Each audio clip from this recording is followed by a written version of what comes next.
This is the Zenith Twin Seven ongoing restoration project, and this is the radio chassis and amplifier chassis for the record player part all in one. Determined by looking at this, by the date codes of everything that I can know for certain, and that is four of these tubes. These four tubes are all original, and they all have a date code of the 52nd week of 1949. Electrolytic capacitor has a date code of 1949 34th week, and the output transformer has a date code of the 33rd week of 1949.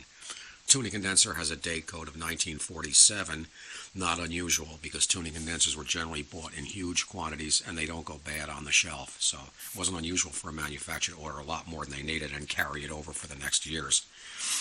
This is the one different thing down here. This is the preamp tube for the phonograph.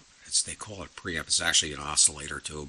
It's like having a little tiny radio station built into the bottom of the phonograph, and this is part of your tuned radio frequency circuit, or a little broadcaster for the phonograph. It's mounted on soft rubber grommets to prevent what they call microphonics, or howling noises that happen with oscillator circuits. The only thing that really has to be done to this is changing the standard capacitors. You can see the wax capacitors have to be changed. Oh, and let me talk about bumblebee capacitors. People go nuts for these. They don't realize they were bad the day they left the factory. You see, once in a while, you see one of these 5-tube table radios, and this capacitor is the one that's stabbed right across the AC line, and it's there whether the radio's on or not. And you'll see them cracked in half and blown apart. They were bad the day they left the factory. And I remember in PF Reporter, a service technician magazine that was back in the day, and they had a picture of these capacitors, and the one advertiser said, "Would you want to put the same capacitor back in your service product that went bad so quickly?" And yet people today pay big money for them. Why? I have no idea. Maybe they like the distortion. I don't like distortion. Anyway, so that's what has to be done on that, just changing capacitors. Nothing was ever done to this radio except one tube was replaced in its entire life, which is amazing. Just the output tube was changed. This is the part I hate. See the tuning condenser? See the forward tilt it has?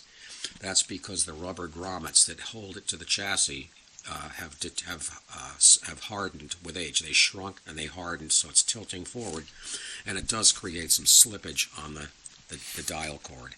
Dial cord, everybody hates doing dial cords, and it slips. It doesn't grab it right, so that's got to be fixed. Because this is for a friend of mine, I have to do it. Normally, if it were for me, I'd just leave it be. But speaking of distortion, back in the 60s, when I was working part-time during one of my regular grade school, I was working part-time at a radio repair shop, repairing radios, and when the song by the Moody Blues, "Go Now," came out, people were bringing in radios saying it's distorted when that song plays. And yeah, it was, because the song was recorded way over modulated. It was the most distorted record I think I'd ever heard. And of course, nothing we could do about it. We'd have to explain to them that that's the way it was recorded. And anyway, just a amusing thing. So anyway, we're going to get busy on this, changing the parts we have to change, changing the rubber grommets under the tuning condenser, restringing the dial, and then it should be good to go. And then we'll get back to playing with this again. We're actually playing with it in the cabinet and the changer back together and seeing if we can make it make music.